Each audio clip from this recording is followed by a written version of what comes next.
अब ठीक है, ये AIADMK DMK में ही ये बैडमिंटन चलता रहता था, अब तुम विजय आ गए, उसको डिस्टर्ब कर दिया है। लेकिन पॉलिटिक्स में, वहां की पॉलिटिक्स में क्या अंतर आएगा? वो द्रविडियन मॉडल अभी वैसा ही चलेगा या उसमें भी कुछ बदलाव होगा? ये तो उसी के खिलाफ तो जनादेश है। नहीं, मैं सर उस सोच की बात कर रहा हूं जिसमें वो सब नेशनलिज्म है, जिसमें हिंदी का विरोध है, अब तो वहां हिंदू का विरोध है। देखिए, मुझे लगता है कि विजय उसमें बदलाव लाएंगे। अच्छा, उसमें बदलाव, सबसे बड़ा पॉजिटिव साइन क्या है कि ये चाहे DMK की बात कर ले या IDMK की बात कर ले, ठीक है अलायंस में थे NDA के साथ, इनका विरोध हमेशा दिल्ली के साथ, केंद्र के साथ टकराव वाला रहा है।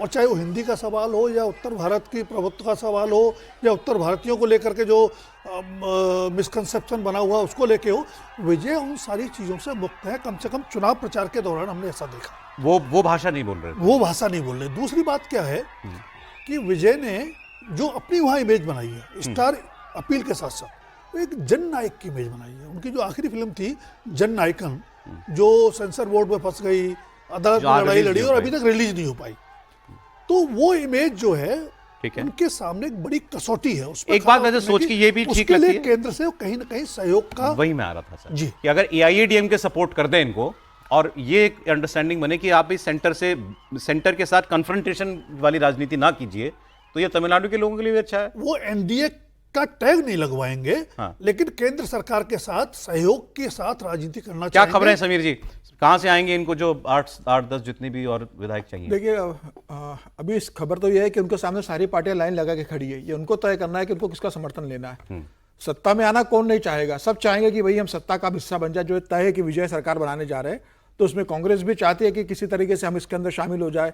इसके अंदर AIADMK भी चाहती है। इनके फादर ने यह बयान दिया है विजय के कि कांग्रेस पार्टी को साथ आना चाहिए विजय के। कांग्रेस और उनकी बहुत अच्छी, कल राहुल गांधी ने कल फोन करके बात की। और चुनाव के पहले जिस तरीके से विजय 65 सीटों का ऑफर कांग्रेस को कर रहे थे गठबंधन में आने के लिए, कांग्रेस ने उसे स्वीकार नहीं किया।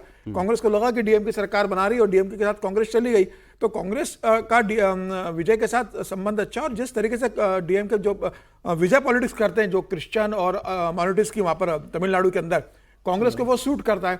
अब ये देखने वाला बात होगी कि वो किसको लेकर जाते हैं। तमिलनाडु में से कई छोटी दलें जो हो सकता है कि पूरी तरीके से विजय के साथ चले जाए, या विजय ये कोशिश करेंगे कि भाई AIADMK के जो MLAs आए वो हमारे साथ आ जाए, AIADMK का सपोर्ट मिल जाए, तो एक भारी भरकम सरकार रहेगी। छोटे दलों का समर्थन लेने से रोज गिदड़ भक्ति जो मिलती है समर्थन वापस लेने की, वो नहीं मिलेगी। तो क्या AIADMK, भारतीय जनता पार्टी, कांग्रेस के 5 हैं, PMK के 4 हैं, मुस्लिम लीग का, VCK का, CPIM CPM के 2 हैं, DMDK का 1 सांसद। नहीं सर, ये सब जोड़ने से बेहतर 51 सांसद सीधे AIADMK ब्लॉक जाएगा, पूरा ब्लॉक चला जाएगा और सरकार को मजबूती मिलेगी। ठीक है सर। तो मुझे लगता है इस बात की संभावना ज्यादा नजर आ रही है कि AIADMK उनके साथ चले जाए। आखिरी फैसला विजय को करना है कि विजय किस। सर यूपी पंजाब पे जाएं उससे पहले जरा छोटा कमेंट इस पे, क्या लगता है आपको, AIADMK साथ देगा या ये कांग्रेस और बाकी दल आएंगे विजय के साथ? मुझे लगता है AIADMK की सबसे ज्यादा संभावना है। और विजय क्या चाहिए? हो सकता है कि विजय भी चाहेंगे कि AIADMK के साथ जाएं, क्योंकि एक बड़ा ब्लॉक है। दूसरा, टैग लगे ना लगे, केंद्र सरकार का सपोर्ट उनको मिल जाएगा। और बीजेपी की 1 सीट है, इसलिए कोई, और इतना अनटचेबल हम यहाँ सोचते हैं। पॉलिटिक्स में अनटचेबिलिटी खत्म हो गई। AIADMK के खिलाफ तो कुछ बोले ही नहीं है ये चुनाव में। तो पॉलिटिक्स में अनटचेबिलिटी खत्म हो गई। और उन्होंने क्या कहा था कि एक आइडियोलॉजिकल एनिमी है बीजेपी, तो ठीक है, ideological enemy north India, anti north India, anti Hindi sentiment, ये वाली पॉलिटिक्स करेंगे? नहीं करेंगे। मैं एक कॉन्स्पिरेसी थ्योरी के तौर पर कह रहा हूँ, भले आप इसको रिजेक्ट कर सकते हैं, कि क्या जो TVK है, विजय थलापति है, उसको एक फर्स्ट स्टेप में द्रविड़ राजनीति को बाहर करने के लिए इस्तेमाल किया गया। और इस तरह से, क्योंकि यदि सीधे आप वहां पर जाते तो आप एक बाहरी पार्टी के साथ टैग लेकर जाते। आपने ज्यादा लंबा नहीं सोच लिया सर?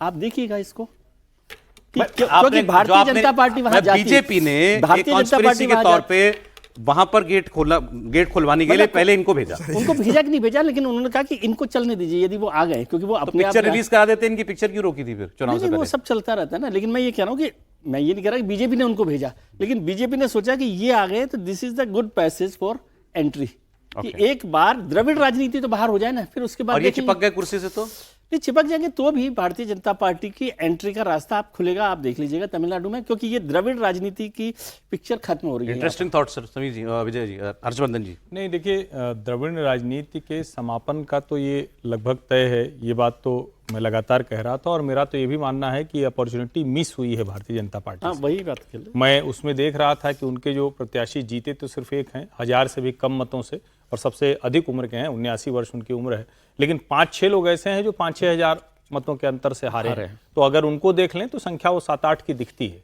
लेकिन ओवरऑल अगर कहें तो शायद बीजेपी वहां उसको नहीं समझ पाई। अब एक चूंकि 14 में विजय मिले थे प्रधानमंत्री नरेंद्र मोदी से, तो एक उसके आधार पर ये वाली कॉन्स्पिरेसी थियरी चल रही। दूसरा एक और फोटो आज वायरल है जिसमें करुणानिधि के पीछे ये विजय छोटे से, मतलब जिसको कहते हैं कि एकदम तरुणाई वाले विजय, वो खड़े हैं और लोग कह रहे हैं कि किसको पता था कि ये यही कलाइनार का सब बदल देगा, उलट देगा।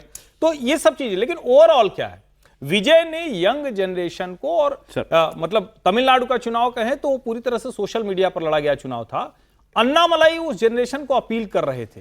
बीजेपी को फिर से समझने सोचने की जरूरत है कि क्या कहां गड़बड़ हुई। फिलहाल विजय का वक्त है और मैं किसी साजिशी सिद्धांत के साथ इसमें नहीं जा पाता। फिर पूछ रहा हूं, वो मतलब जो खांटी त्रिविडियन पॉलिटिक्स है, जो हमें यहाँ से एंटी नॉर्थ और एंटी हिंदी लगती है, एंटी सनातन लगती है, उस पिच पर नहीं जाएंगे। नहीं, मुझे नहीं लगता हो जाएंगे, क्योंकि वो बेहतर होगा, वो ना। एक चीज मैं क्लियर करूं सर कि कॉन्स्पिरेसी थ्योरी का मतलब ये नहीं कि बीजेपी ने ऐसी साजिश, मेरे को ये कहना कि एक ऐसी संभावना के तौर कोई पर बात नहीं सर। सर इस चुनाव से ये अर्थ निकाल लेना कि द्रविड़ पॉलिटिक्स खत्म हो गई। 60% वोट मिला द्रविड़ पॉलिटिक्स की राजनीति करने वाली पार्टी को। इसीलिए मैंने 3 जगहों से क्रॉस चेक द्रविड़ कराया पॉलिटिक्स खत्म हो गई। 60% का वोट मिला टोटल वोट बैंक में। उसके लिए स्पेस बना दिया ना इन्होंने। 60% जिस पार्टी को वोट मिल रहा है तो द्रविड़ पॉलिटिक्स की राजनीति करने वाली की राजनीति खत्म हो जाएगी। जो 60% वोट मैं झुका हुआ आपकी तरफ हूं अंदर से। संभव ही नहीं है। अंदर से आप उस तरफ वहां से बाहर नहीं लगता। ठीक बात है भाई, जब जो लोग वोट कर रहे हैं क्या वो चाहते हैं ऐसा? 60% आज ममता को 40% वोट मिला है। कोई जमीन देखते हैं ना, अब एक रास्ता खुला है ना, ओपन हुआ है। मणिशंकर अय्यर कह रहे हैं कि देखिए वो तो बड़ा अच्छा हुआ, ये तो सारी सेकुलर पार्टियां हैं। आप उनको जिस तरह से देख रहे हो सेकुलर पार्टियां देख रहे हैं।